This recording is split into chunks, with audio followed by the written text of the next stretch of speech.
الحمد لله وحده والصلاة والسلام على من لا نبي بعده أما بعد فقد قال رسول الله صلى الله عليه وسلم من عادى لي وليا فقد آذنته بالحرب أو كما قال رسول الله صلى الله عليه وسلم. محترم السامعين، نبی علیہ الصلوۃ والسلام فرمائی، حدیث قدسی دی، چې الله رب عزت فرمائی چې چا زما دا دوست سره چې کوم د دشمنی وکړو دا خلاف شو نو زه هغه ته د جنگ اعلان کو، زه سره په خپل جنگ کو. محترم چې الله رب عزت په خپل چاته د جنگ اعلان کوي دا هغه انسان با څه انجام بیا. نو د الله پاک دوستان او اولیاء و نیکان خلق یقینا چې کوم د هغوی خلاف خلق خزول هغوی خلاف ردی بدی ولدان دي فکر. لکه تاسو ته واقع بیانو، ډیره عبرتناک او بهترین واقع ده چې مونږ په غور سره واورو او د هغې نه عبرت حاصل کو. شیخ عبدالحق دهلوي رحمه الله د مشکا شریف په شرح کې چې کوم دی لیکي، دا ابوبکر صدیق رضی الله تعالی عنه او دا عمر فاروق رضی الله تعالی عنه په مناقب کې هغه لیکي چې په هندوستان کې یو عالم هغه حج تلو، نو اکثر چې ملګری حج لذي نو بل ملګر ته یې یاره کستا سوال جوابي یا تسویل غواړي ستاسو خدمت ماته ویل شي لری رواني یا په نبی اسلام سلام ویل غواړي سوي نو ماته وایا. نو یو عالم نو هغه په هندوستان کې هغه حج روان تلو،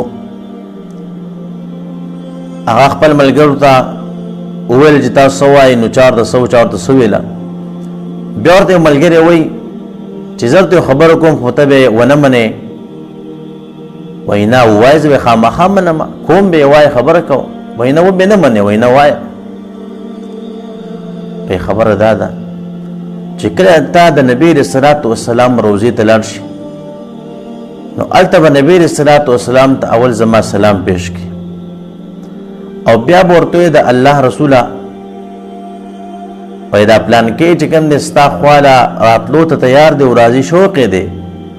خو ستا سره په خوا کې ستا دو دشمنان پراته دي، یعنې د هغې مراد دی ابوبکر صدیق رضی الله تعالی عنه عمر فاروق رضی الله تعالی عنه مراد. د دې د وجې چې کوم دی زه نشم تللی، دا خو تا ډېره غلطه خبره وکړه، دا خو د نبي علیه الصلاۃ والسلام صحابه کرام دي، د هغه عاشقان دي، دا څنګه د نبي علیه الصلاۃ والسلام دشمنان دي؟ نه بس زما دا سوال ورسول. صحیح ده چې کله دغه عالمو روان شو حج له ولاړو او بیا د نبي علیه الصلاۃ والسلام روضې ته مخامخ شو، نو هلته یې د هغه کس او د هغه دوست هغه سلام نبي علیه الصلاۃ والسلام ته وړاندې کړو او د هغې نه پسې په یره باندې د هغې هغه بل سوال چې دغه رنګې هغه ماته ویلي دي هغه دوست چې زه درځم د الله رسول او زما شوق کېږي، خو ستا سره په خوا کې ستا دا دو دشمنونه پراته دي، د دې د وجې نه زه نشم راتلی او نه راځم. بیا هغه عالم لاړو چې کوم دی خپل کوم ځای هلته وده شو، خوب یعنی په خوب کې هغه هندوستان علاقه هغه کس خپل علاقې نی چې هلته نبي علیه الصلاۃ والسلام راغی او د هغه سره د نبي علیه الصلاۃ والسلام دا دو صحابه کرام چې کوم عمر فاروق رضی الله تعالی عنه او ابوبکر صدیق رضی الله تعالی عنه دي، دا دوانو مسره دي. نبی علیه الصلاۃ والسلام وایي ما ته وایي د عالم وایي چې هغه پلان کې کس دی چې هغه دا خبره کړې ده باطل او د الله رسول هغه پلان کې کس دی. وی نبی علیہ الصلوۃ والسلام او بکر صدیق رضی الله حضرت عمر فاروق رضی الله تعالی عنہ ته داسې اشاره وکړه چې ورشه او سرتی وه. نو عمر فاروق رضی الله تعالی عنہ لاړو په تور باندې دا غیدا سره ول جدا کو دا نور بدن لبل تر جدا کو.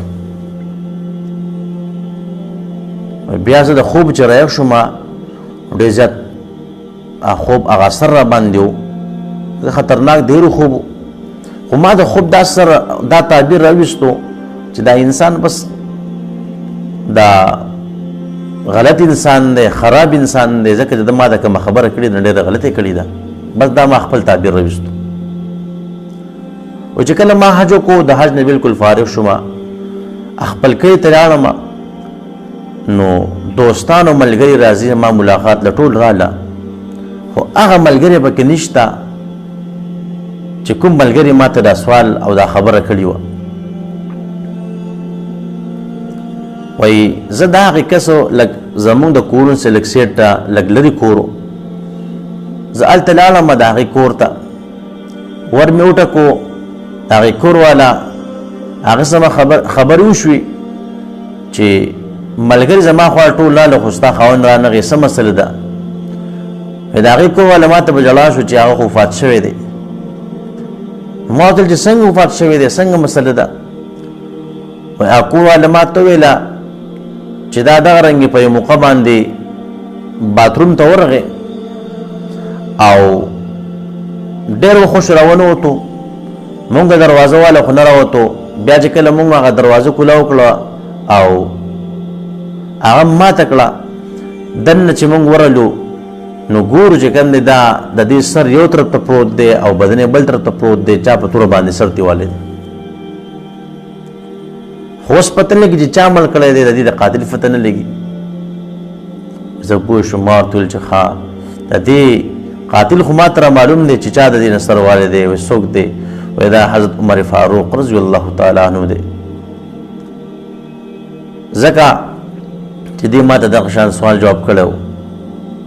دا د هغې وجه ده او بیا چې هغوی ما ته کم ټیم بیان کو چې په دې ټیم کې د ده نه سر والی شوی دی دا مړ شوی دی نو هم ما چې کوم ټیم کې خوب لیدلی هم د هغه ټیم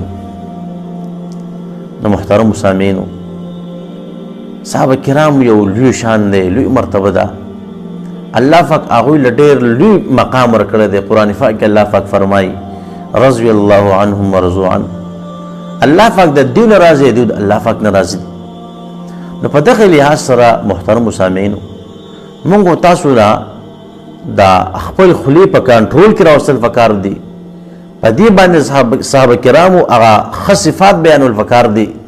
د هغوی د بدو نه د غلط سوچونو فکرونه چې کوم د ځان ساتل پکار دي او سوچ د صحابه کرامو په شان کې ګستاخي کوي غلطې خبرې کوي غلطه خوله خوځوي د هغې بیا هغه انجامي چې کوم انجام تاسو ته په دې واقع کې بیان شو نو الله رب عزت دې د صحابه کرامو احترام او قدر او عزت زموږ په زړونو کې پیدا کړي وآخر دعوانا ان الحمد لله رب العالمين